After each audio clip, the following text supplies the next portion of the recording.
So we will discuss something more on microwave. So yesterday we had seen diversity and protection systems, and towards the end we saw a microwave terminal station. A microwave terminal station is a place where a baseband signal originates, or a destination of the baseband signal. So there were 4 sections for that microwave terminal station, and between this terminal station we have repeater station. We had seen that could be RF repeater, IF repeater, or baseband repeater. However, we haven't seen the structure actually of this block diagram of the repeater station. So this is a microwave repeater station.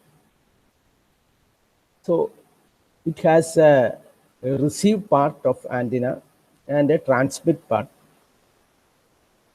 So here you can see the frequency is 6180 megahertz or 6.18 gigahertz here, and it is somewhat shifted to 6 gigahertz here. So naturally you need a carrier here, and that carrier and this input will be converted to an IF. So the RF signal comes here, RF signal, which is the microwave signal. So RF signal enters through channel separation network and bandpass filters. There would be many channels, could be separated. The receive mode down converts RF to IF. So this is the receive mode modulator, which will down convert to this IF is 70 megahertz. So if you have to get 70 megahertz and your input is 6180, you need to give 6110. To give 6110 here, you give 6180 here, you get the difference, which is 70. So that is the IF. You have amplifier at this frequency range, so which is simpler to design. Amplifier in megahertz range is simpler to design than an amplifier in gigahertz range. So rather than RF, we can go for IF, a repeater. So amplifier, automatic gain control, and equalizer. Equalizers are circuits in general which has an inverse transfer function to the channel. So channel will distort the signal, and you put an inverse transfer function. That is the equalizer. So always you can compensate for any degradation by just sending some pilot symbols. You can receive the pilot symbols, and you can understand the nature of the channel, and you can equalize it with an opposite transfer function. That is the purpose of equalizer. So the equalizer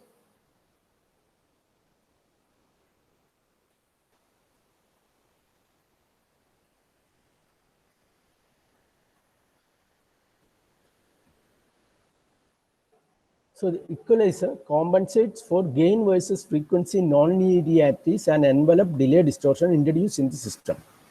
See, anything you can compensate by a inverse transfer function. In IF repeater, only one microwave generator is required to supply both transmode and receiver mode. Here there is a transmitter modulator, and here is a receiver modulator. For both, we have a common carrier generating system, and accordingly we will give. So if it is 5930, you add 70, you get 6000. So accordingly we have to design these filters. So this is a general block diagram of this a RF repeater station, which is an IF repeater, which is a microwave repeater station, which is a IF type. So this is a block diagram of this repeater station, and last class we saw block diagram of terminal station. Now let us consider some other aspects of this microwave communication. One is you need to know that you have a transmitting antenna. Here all this circuitry will be there, the four sections of this terminal station. Finally, it goes to a tower of sufficient height, and you have an antenna which may be the parabolic antenna or some other antenna suitable for uh, uh, just considering this atmosphere or air as a load, and you are transferring the electromagnetic waves, coupling the electromagnetic waves into the air. So since air is not a guided media, so you want this transmission to just reach here directly. This is the direct line of sight, space waves, direct wave. You just want this wave. But since the media is unguided, you don't have any control. So you could have other types of waves. So if something beamed is reflected from here, one layer of the ionosphere or some another layer, or it is reflected like this. There are many possibilities, surface waves. So all these are possibilities which exist. However, at certain frequencies, only certain type of propagation occurs. So it is frequency dependent propagation. However, we should expect some reflected wave, etc., coming to this receiver antenna, maybe from a terrain, a mountain hill, or a building, or something like that, or a reflected, depending upon this antenna. So the normal propagation path between two radio antennas in a microwave radio system. That's the explanation for this figure, the microwave propagation path. So free space path is line of sight direct path directly between transmit and receive antenna, which is called the direct wave. So this is the direct wave, line of sight. In addition, the other possibilities. Ground reflected wave is portion of transmit signal reflected off Earth's surface and captured by the receive antenna. This could also happen. Okay, the reflecting surface is some size factor of this multiple factor of this lambda. A suitable reflector can reflect. So this could happen. It could be captured by receiver. And surface wave consisting of electric and magnetic field associated with the currents induced in Earth's surface. Magnitude of the surface waves depend upon characteristic of Earth's surface and electromagnetic polarization of wave. So there is another possibility here at surface. And sky wave is a transmitted signal reflected back to Earth's surface by ionized layers of Earth's atmosphere. Some layers are some ionized layers and getting reflected. However, in general, we can say below certain frequency, say below 1.5 megahertz. This is not a hard and fast rule. Maybe somewhere it is say 20 a low megahertz region. So here in that Wayne Tomasi book, it is written 1.5 megahertz. The surface wave provides the primary coverage, and the sky wave helps extend this coverage. So basically, this one goes in the low frequency.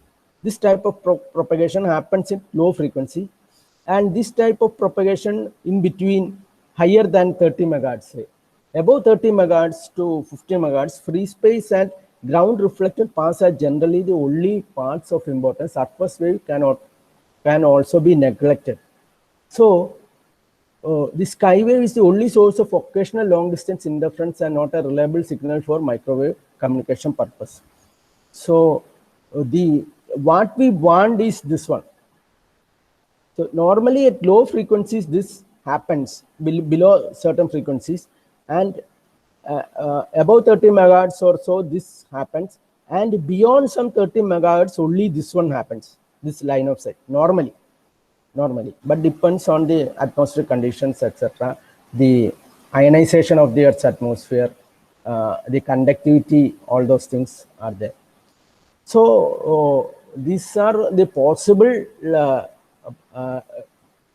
mechanisms and actually we want only this one.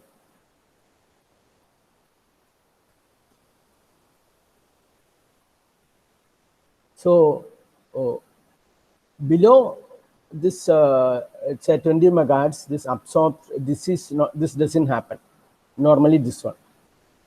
So that is what is written here. But at night, this ionization is different. In the daytime, ionization is more when sunlight is more. At the night, these layers could merge and things, and this skywave propagation is not there. So this all depends on the time as well as the frequency. So we will come to something called loss that is occurring, free space path loss. Suppose this is the only transmission, and what is the power at the received antenna, given that we have a power at the transmit antenna. Loss is incurred by electromagnetic wave as it propagates in the straight line through a vacuum with no absorption or reflection of energy from nearby objects. Even if there is no absorption or reflection, this loss occurs because this loss is because the ideal atmospheric condition, even if you assume ideal atmospheric condition, even if no electromagnetic energy actually lost or dissipated. So it is like you have something like a conical spread from a point. It is spreading in x direction and it is spreading in y direction, and at some distance x you get a area which is very large, and we are focusing on only a small area. Then there is a spreading of energy. Actually the spreading of energy happens because it is from a very point source, it is spreading in this x direction as well as y direction, and so actually your receiver may be only one point. This spreading may spread like this as well as in this direction. So this would some here there is a larger portion, and only the small portion is directly receiving the signal is received only in a small portion, and that actually is the inverse square law. So there is a loss just because it is spreading out as it propagates away from the source. Actually it is getting spread into both dimensions, and you are receiving only in a small area. Actually it is although we refer to as something is lost or dissipated, actually it is because of spreading. The inverse square law occurs, and that depends on the distance. So this is the loss. So free space loss. So actually if you have a power transmitted PT here, and if it is the PR here, only a small portion you are getting out of a large spread signal. So LP is this free space path loss, and D is the distance, at what distance you are measuring, and F is the frequency in hertz, and lambda is the wavelength, which is C by F, and C is the velocity of light, 3 into 10 raised to 8 it is subscript. So you can have this loss as written like 4 pi into capital D by lambda whole square, and this lambda is C by F. So you can write it like this in terms of frequency, or write it like this in terms of wavelength. So it varies a square of the distance. And the loss you can write in dB by taking it as 10 log of this one. Okay. So you can convert it into dB, and you can write as sum of these portions. These are constants, these are variables, and this is also variable. D is taken out, F is taken out, 4 pi by C is a constant. So you can write like this. So you can have a expression for the loss occurring in free space transmission, and this loss occurring is just because of the spreading out of electromagnetic waves, assuming ideal atmospheric condition.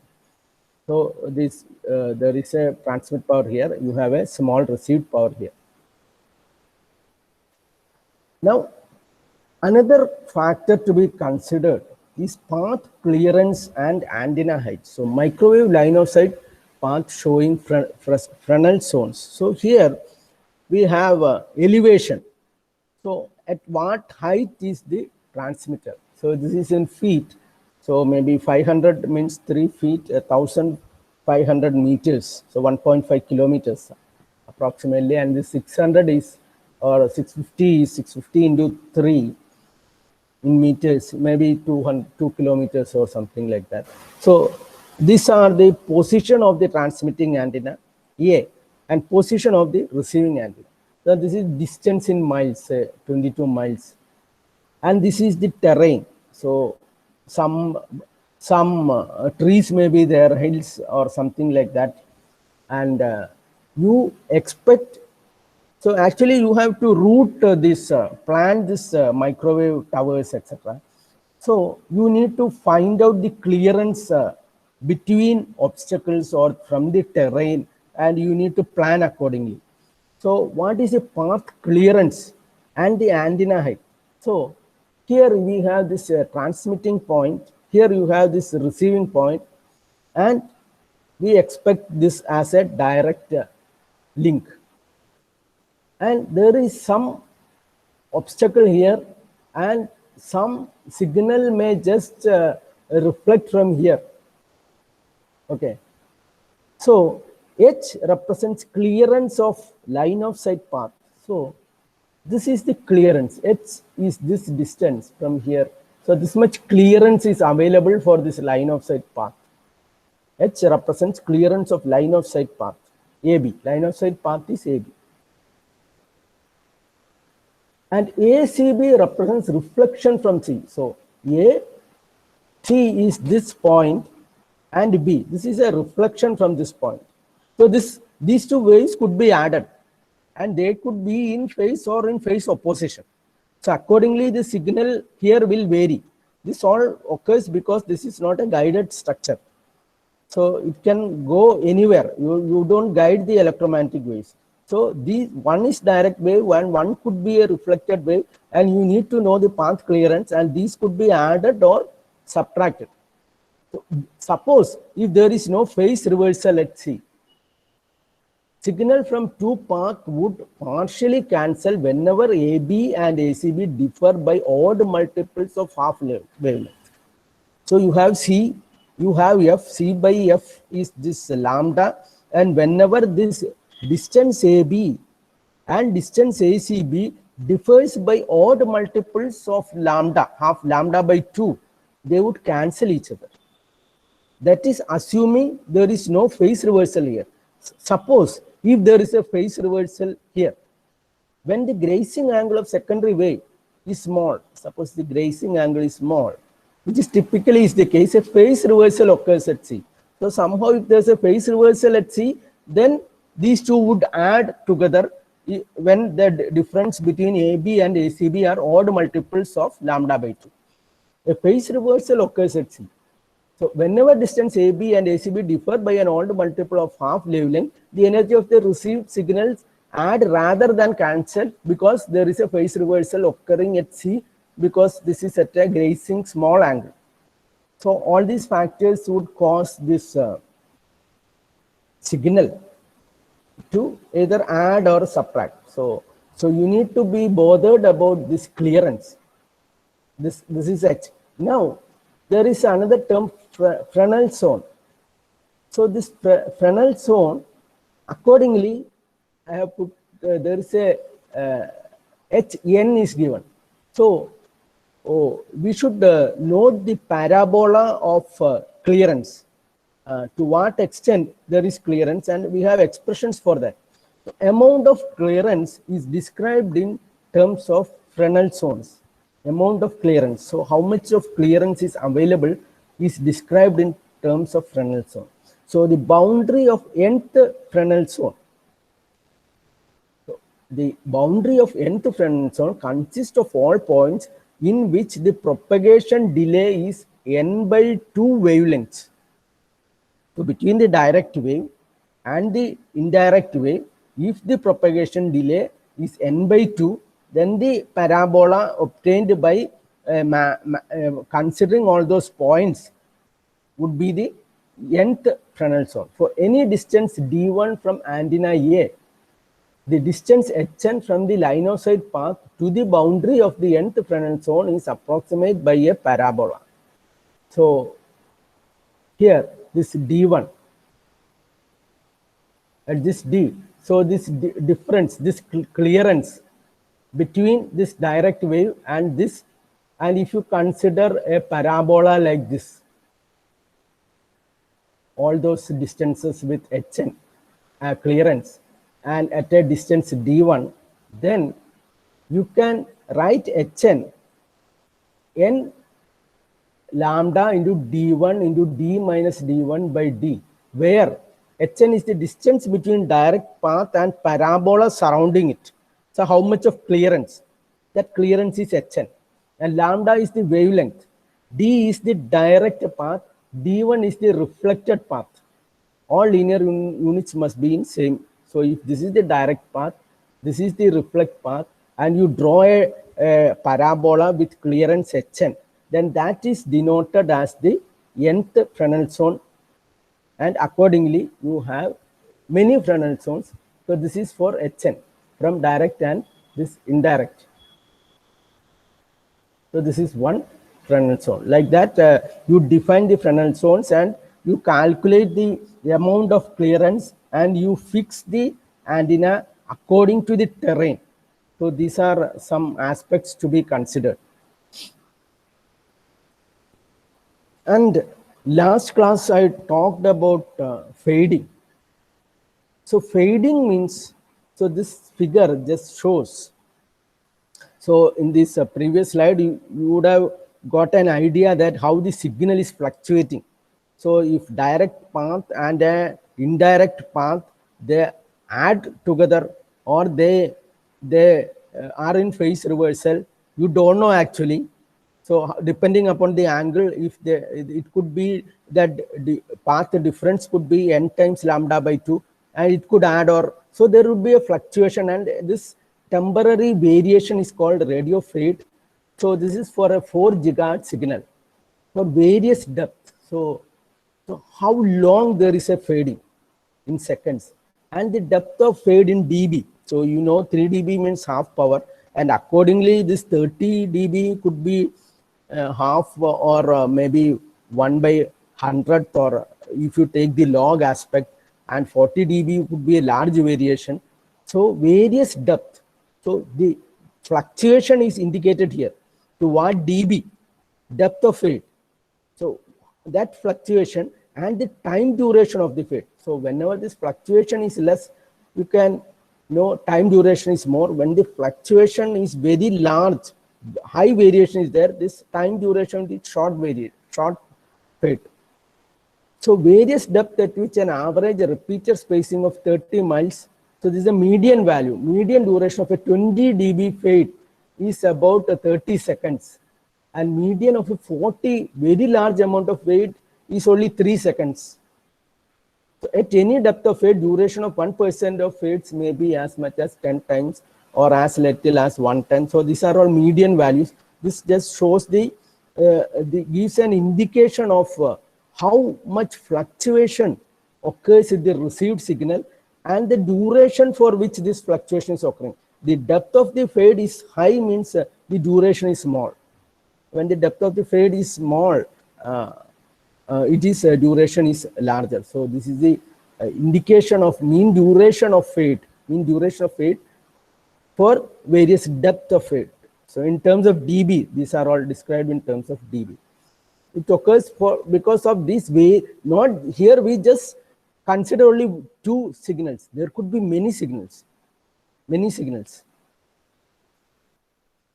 So this first module is only a little 4 hours, and this is chapter 13 of this Wayne Tomasi book. I'll be sending it, this book. I'll send the PDF. That just describes only a little things. And next class onwards, we will move to digital TV. So however, this digital TV is a lengthy one. 14 hours are there. So you need to, before going to this, all these aspects, you need to know about this TV. There's a book by Benoit. This also I will send the PDF. Okay.